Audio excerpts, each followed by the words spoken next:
Hello everyone and welcome to the 12th episode of the MMA Take Podcast. I want to thank you for joining me for today's episode. And in today's episode, we will be breaking down UFC 228. Talking about some news, some big news over the weekend. Before we break down into anything, I want to thank you for joining me.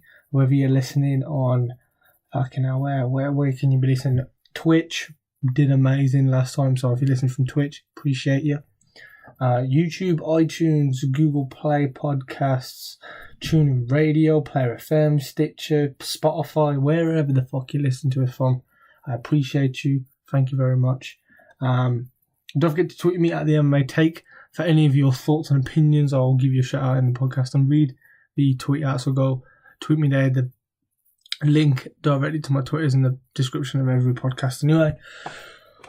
So without any further ado, let's break down this motherfucking card. So, holy shit, UFC 228, it done fucked me up really, It done fucked me up hard. I really didn't expect that fight to go down the way it did. Tyron Woodley, one of the best welterweights in the game right now. You can't really fucking say much more else than that. I even said on last week's episode, the only way Tyron Woodley's going to win this fight is utilising his wrestling, his grappling, and his submissions. Now, he hasn't done submissions for a while, but if he stands up with Darren Till, he will struggle. There was a lot of wrestling against the cage in the first round. Woodley, keeping on with the body lock and stuff, but that got broken up, I think, twice by Dan Mergulata. When as soon as they got broken up a few times, you saw Till take the centre of the octagon, with his wide southpaw stance, and Woodley likes going back to the fence anyway. He was always in that first round, always tempting the change in level, always looking, Darren Till, you come too motherfucking close and I'm going to take you straight the fuck down. So, it was a lot of moving around and not much real action in the first round. You saw Tyron Woodley go for one or two takedowns in the first round, just couldn't get it. There was just a lot of grappling and hooking, not much action in that first round at all. The only time there was real much going on was the grappling and the clinch work on the cage, and that got broken up both times. So just on pure pressure and just controlling the fight and the winning the grappling exchanges, you'd have to give that first round to Woodley anyway. Not that it matters that this fight went to the fucking decision anyway, but just regardless, that first round was 100% Woodley's. The second round, I thought the second round was like, okay, both of these lads are standing up. Darren Till knows this, this takedown's going to come. He needs to stuff it and keep this shit on the feet. And all of a sudden, fucking Woodley cocks that right hand back and boom, straight. He loves it. Just pulls that right hand back and boom, connected perfectly. Enough to knock a few people out. I know that exact punch dropped, Robbie Lawler and people like that, and Damian Maia. So it was no shock that it dropped Darren Till, and then on the ground it was just Woodley on top, controlling top game for fucking ages, just mauling Darren Till for ages. It really was just a proper fucking mauling on the floor, and as soon as it went to the floor and, Darren Till was eating those big shots and, fair play to Darren Till, he hung in there for nearly, 4 minutes, not 20 seconds of that round, and he got taken down pretty early anyway, so for him to hang around there, fair play to him. Like Darren Till even said in the, post-fight press conference, he said Tyron Woodley would have to have submitted me because he weren't going to knock him out, he weren't going to finish him. Darren Till was so close to getting out of that round, and you never know if Darren Till had got out of that round, the fight could have been completely fucking different, and obviously that's neither here nor there, but fair play to Tyron Woodley, man. I've been a big fan of him anyway. I was had to be very biased in last week's episode because obviously I'm a big Darren Till fan. But Tyron Woodley, man, just, just completely locks in that Darce choke, gets Darren Till's tap, the fucking, one of the camera angles that they showed of Darren Till's face was just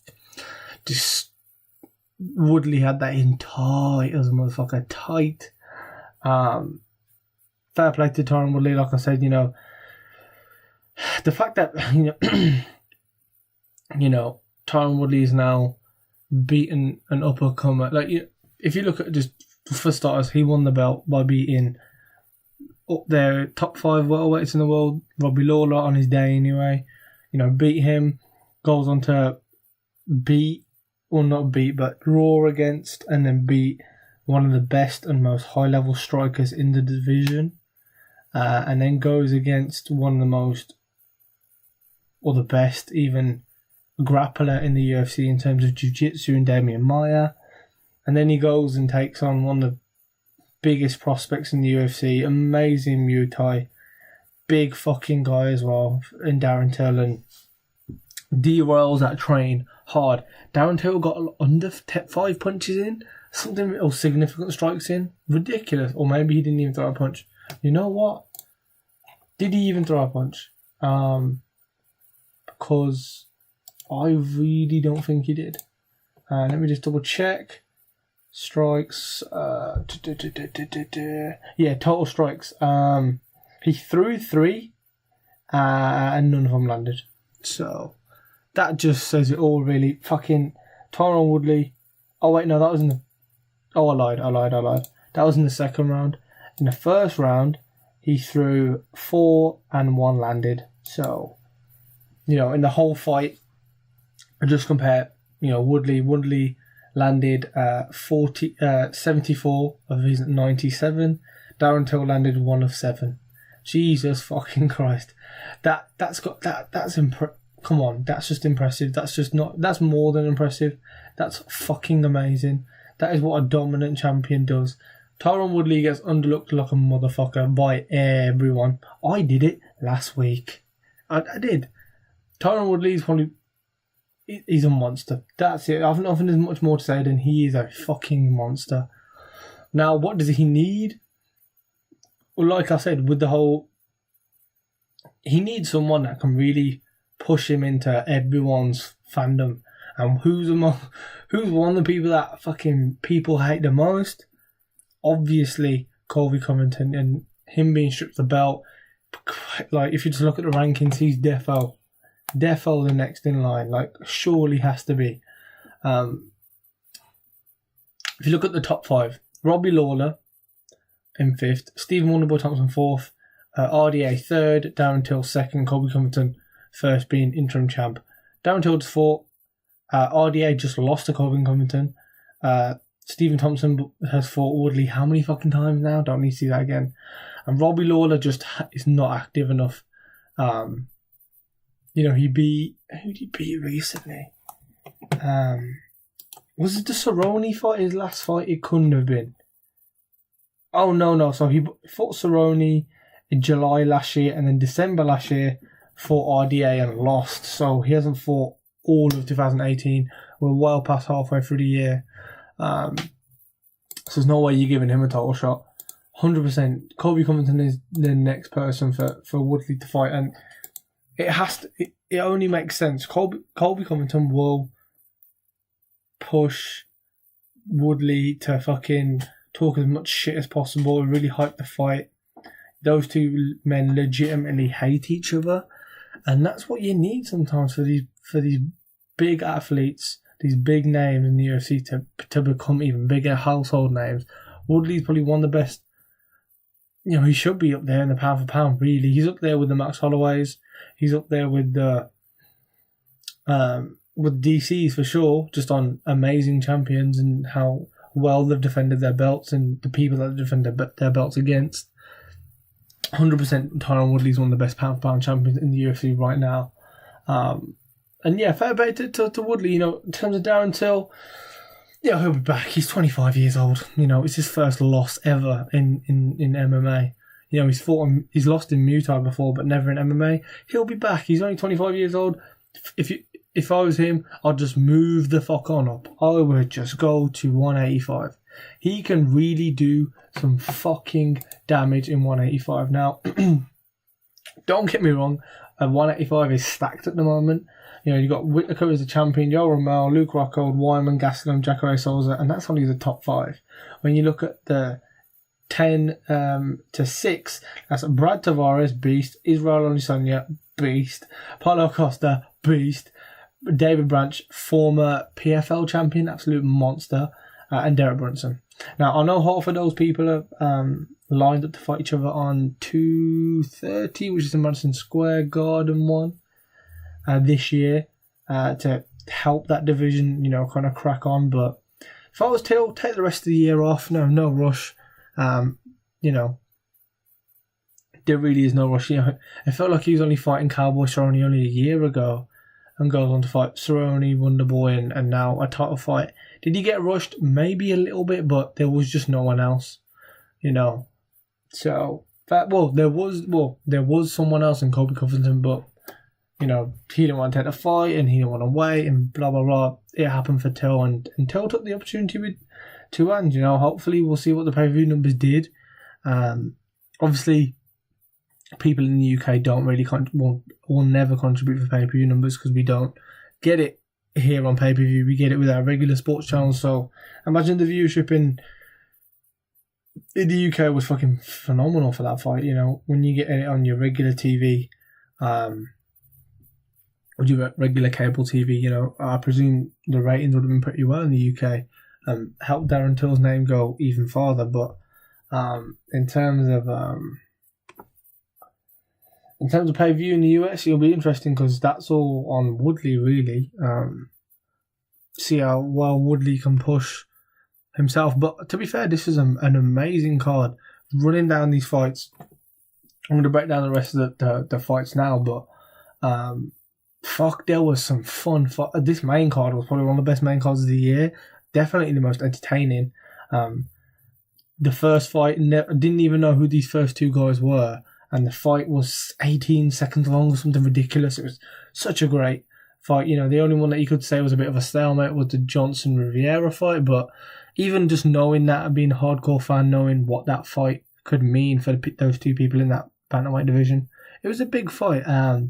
But yeah, let's crack on with the rest of the card. So obviously, the whole Nico Montano and Shevchenko thing, I'll break that down the news part of the fucking podcast, but obviously, so because that obviously got fallen out because of Nico Montano having to go to the hospital and then pulling out the fight. We've got Jessica Andrade and Karolina Kowalkiewicz. I fucked it. I can normally get it. I got it in last week's episode. I'm struggling to say it right now. I have no idea why, but yeah. So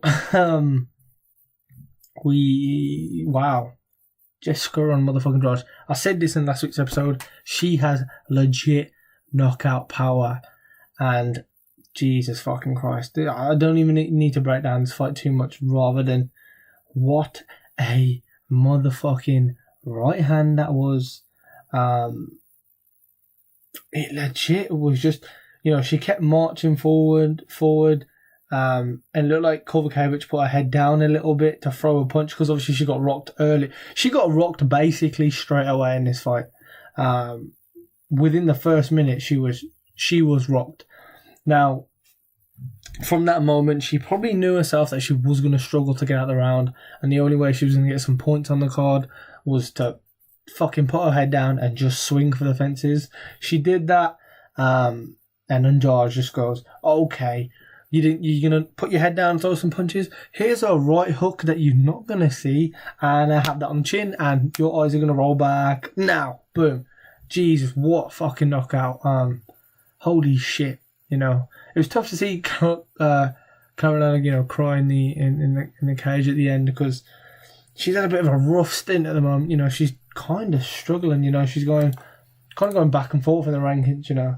If you look, for example, in July 16, you know, she beat Rose Namajunas and then got the title shot against Joanna, lost that. which is in November 2016. Then got a big fight against Claudia Gadelha, lost that one. Fought a relatively unknown name in Jolie Iscabel, never heard of her before. In October 2017, and in April 2018, fought Felice Herrig, then gave it a chance this past weekend against Jessica Andrade, and it's just one of those things, she makes this weight very comfortably. I would like to see her go, why not just fucking go up? Like 100%, just go up and just go to 125 and go lay waste to bitches. Because she's one of the best, she's phenomenal kickboxing and Muay Thai from Carolina. So, she can definitely just move up. She's only 32 too, so she should definitely go up. And Jessica Andrade will finally get that fucking, chance again at the belt. She had the chance the first time against Urania Jacek in May 2017 and lost that. And since she lost that fight, just went on a fucking rampage. Beat Claudia Gadelha in September 17, and then this year beat Tisha Torres and Karolina Kowalkiewicz. So now obviously she'll be getting that chance against Rose Namajunas whenever it is.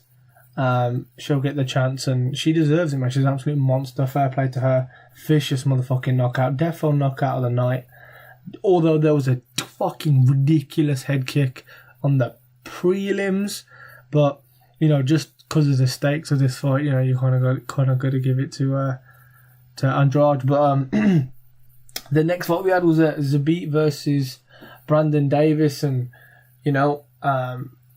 pretty interesting first round, to be fair. Brandon Davis did not back down. He was giving it, but if I wouldn't say Zabit lost his first round, but he's not as. If you watch all of Zabit's previous fights, he's never really that aggressive in those first few rounds. In that first round, anyway. Very, very rarely aggressive. He's just trying to feel his opponent out. He's one of those kind of guys that doesn't watch too much tape. Kind of just does his own thing and works with that. Absolute monster.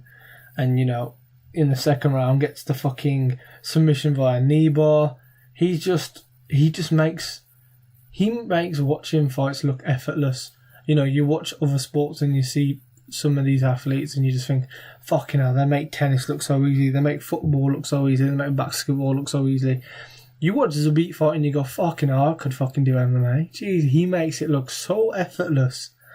Holy shit, man. That knee bar, the position it was, and again, you had Aljo do it earlier in the night, and we'll briefly talk about that in a sec, but you had Aljo doing knee bar earlier in the fight, earlier in the night. Then you have Zabit do it. That's one of the most disgusting looking submissions I've ever seen. It just looks like it's gonna rip your fucking hamstring, man. It looks so vicious and just fucking hell. I would never want to be in one of those, man. Fuck that. But Zabit just doing Zabit shit. What's his next for Zabit? Fucking hell, I couldn't even tell you, man. Where is he even? Was he ranked before this? I think he was ranked. Let me look. He's ranked 15th, and Yair was ranked 14th. Shit, there's a couple of big names, in the featherweight division. Just kind of the top 10 alone. You got Masad Bektic, Josh Emmett. Fucking hell, he's dropped a fair bit as well compared to where he potentially could have been. Cobb Swanson, Stevens, Chad Mendes, Royce Monicano, Frankie Edgar, Jose Aldo, and Brian Ortega, and obviously the champion Max fucking Holloway. To be fair, in his post-fight, little fucking speeches and whatever, Zabit called out Chad Mendes. Yes, do that fight, do it. Just fucking do it. Chad Mendes ranked 5th, which is how, this featherweight division is just fucking monster. It's just monsters, fucking murderers, bro. And Chad Mendes has had one fight in 2 years and he's 5th. I think that's fucking ridiculous. But yes, Zabit, Chad Mendes, yes, because Zabit has some of the best, slickest and cleanest striking I've seen. and he's phenomenal. He's fucking a Dagestani wrestler. So just what more do you fucking want? This guy is the package. Him and if you look at him in featherweight and then Khabib in lightweight, fucking Dagestanis are taking the fuck over, man. I'm enjoying watching it for sure. But yeah, give Zabit Chad Mendes, give Zabit the opportunity to fly into, the top 10 at least, maybe even higher than that, maybe in the top 5. If Chad Mendes is 5th, you could definitely see him. If he beats him pretty convincingly, put him 5th in the rankings. I know rankings don't really mean shit, but it's how the UFC like to book fights, and Zabit being in top 5 is only a matter of time before he gets a go at the belt. Love to see him and Frankie Edgar soon enough, within a year. That would be pretty fucking impressive. But yeah, beast. He's only 27, got fucking ages to go to. Monster. Next round, obviously that slowy fight that we had, a bit of a drag with John Dodson and Jimmy Rivera. Pretty clean and decisive win. I had it ranked, 10-9 for Rivera in every single round. Obviously all the judges agreed to. I believe, was it unanimous? Unanimous. 2 judges had it the same as me, which is 30-27, and 1 had it 29-28. So, regardless, just impressive by Rivera. And I see Rivera back. One thing I noticed about Rivera in this fight, he looked faster than John Dodson, and John Dodson's probably one of the quickest 135s I've seen. He's fucking quick, and fucking Rivera was there the whole fight.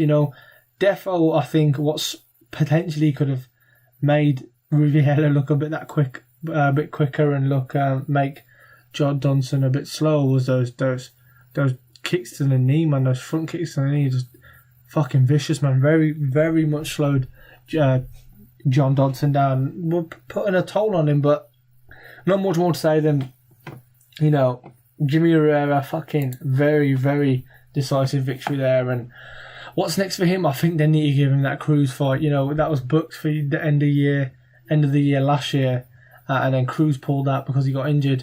I would just love for that just to come back. I would love for them to fight again. Dominic Cruz going to come back off injury. Jimmy Rivera coming off a loss, coming off a win. It just makes sense if Dominic Cruz is still ranked 2nd this whole time. He'd been injured for how long? I'm a big Dominic Cruz fan too, but it only makes sense for him to fight Jimmy Rivera if he's ranked 2nd, or Jimmy Rivera can have Rafael Asensio, one of the two. Personally, I'd defo give him to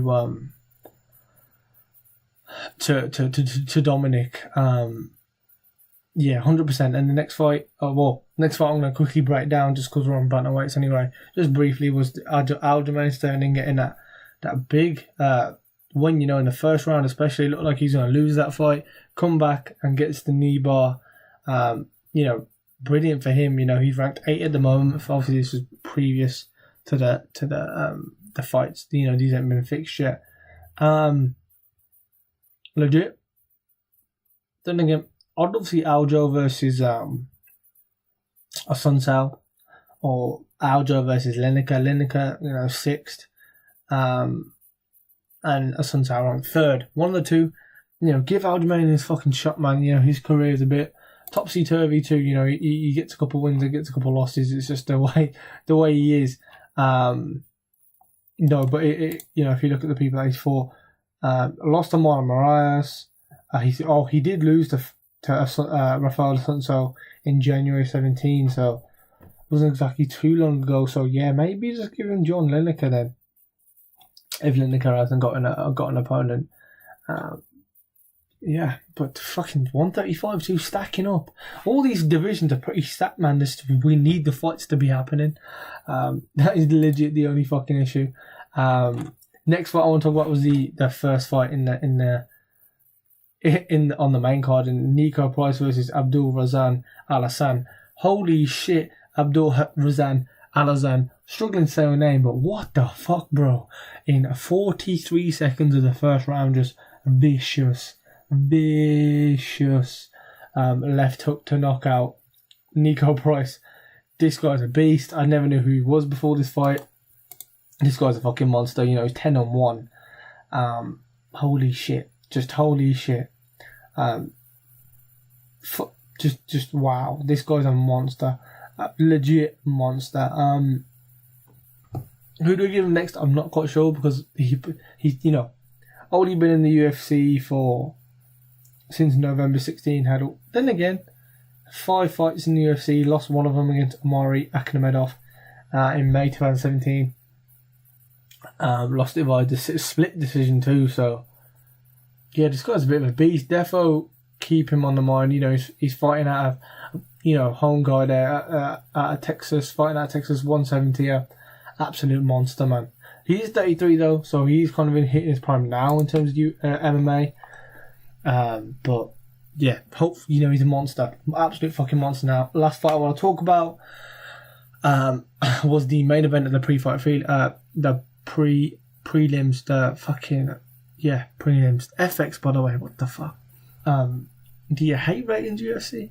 Anyway, Carlos Esparza versus Tatiana Suarez. This fight went exactly as I predicted it. Okay,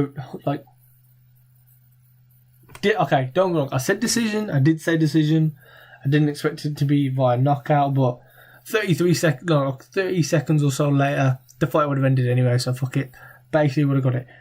First round, 10-8 to Suarez. That first round for Tatiana Suarez was fucking just, I don't even know what to say, man. It was very impressive from Suarez. That's all I can say. She's defo one to look out for. Second round gave it 10-9, and obviously the third round she got to finish via TKO punches. But Tatiana motherfucking Suarez, man, absolute monster. She's doing her thing, man. She's doing her thing. 7-0 at the moment. You know, beating Amanda Cooper, Alexa Grasso, and Carla Esparza. Now she's defo in terms of 155 is one to fucking look out for. Just quickly, woman's strawweight, is she ranked? She has to be ranked, surely. Yeah, she was 9th. Oh my god. Okay, so she just beat Carla Esparza, who is 6th. Tisha Torres, you 100% love to see that fight. Claudia Gadelha maybe a bit too early. You know, she's only 7-0. Oh, 7-0? Yeah, 7-0. I would love to see Suarez versus Michelle Watterson maybe, but I'm sure Watterson and Felice Hellrig are fighting each other soon. And you know, before the fight happened, Suarez 9th in the rankings, Hellrig 8th, and Watterson 7th. But I'm sure it's yeah. So on the next pay-per-view we'll have Michelle Watterson versus Felice Hellrig. So yeah. That'd be interesting. Potentially see her versus the winner of that, because it's kind of stacked in the moment. Unless you give her someone like Tisha Torres or Claudia Gadelha, maybe a bit too early for that Claudia Gadelha fight. But defo, I can see her fighting Tisha Torres for sure. Tisha Torres, you know, coming off 2 straight losses against Jessica Andrade and Joanna Jędrzejczyk, 2 absolute monsters in their own right. So she hasn't been exactly given the nicest 2 fights there, but her and Suarez, definitely see that happening soon. So I'd love to see that next for Tatiana Suarez, actually. Yeah, I'd love to see that for her next. 100%. And yeah, so that is all of UFC 228 breaking down. Obviously, just want to quickly break down the one big fight this weekend. Obviously, this weekend we've got UFC Fight Night 136, which is Hunt versus Alexei Oleinik. Kind of fucking, you know, to be fair, this fight card has kind of potential. It has kind of potential. You know, you're looking at the main card of CB Dollaway versus an unknown, Thiago Alves versus an unknown, Andrei Arlovski versus Shamir Abdulbulov, who recently lost to fucking, did he lose to Lewis? Yeah, just lost to Lewis and then beat Chase Sherman recently, so pretty impressive. And then obviously in the co-main event you got Jan Blachowicz versus Nikita Korolov, and then the main event's pretty interesting, really. You know, you got old versus old. Alexei Oleinik in his home country of Russia. You know, Mark Hunt hasn't fought for a minute now.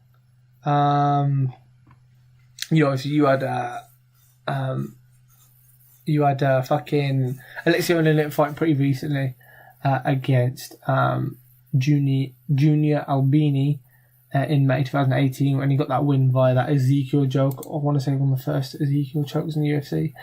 And then you recently had February 18 was the last fight for Mark Hunt. He lost to Curtis Blades.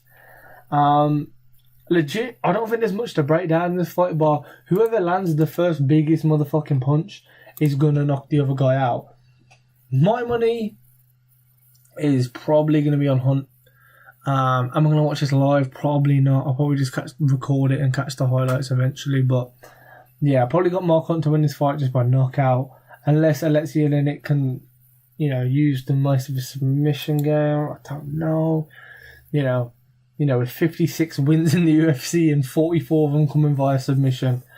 I don't think he's going to personally knock Mark Hunt out, but if he gets a submission and this fight somehow changes into a grappling offence, Defo got the nod for Oleinik.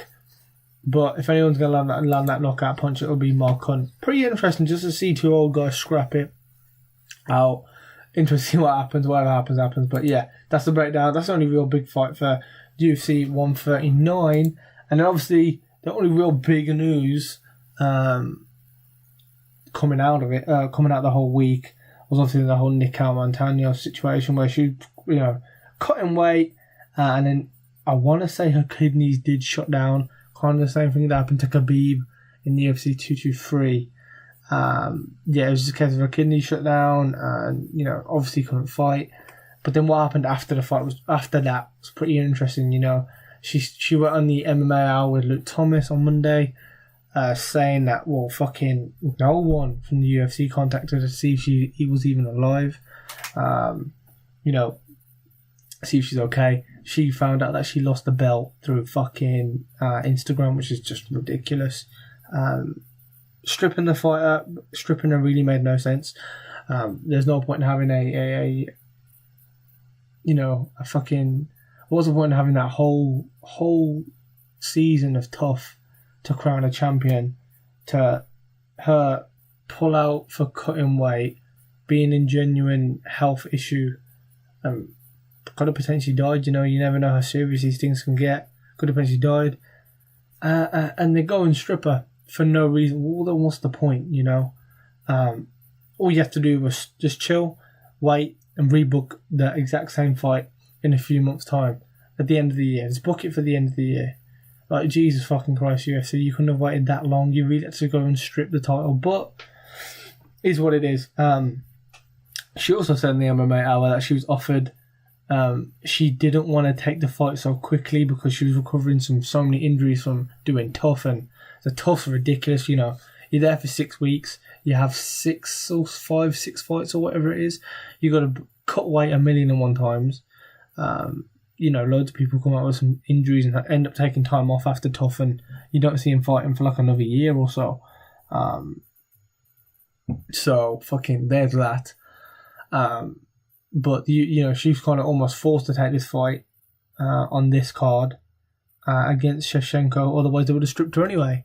So it was either a case of don't take the fight and get stripped, or take the fight and potentially win and retain. But then obviously she would have never known that. She would have got fucking this ill and fucking ended up cutting weight and being some legit issue. But yeah, so that's it for today's episode. I want to thank you for joining me.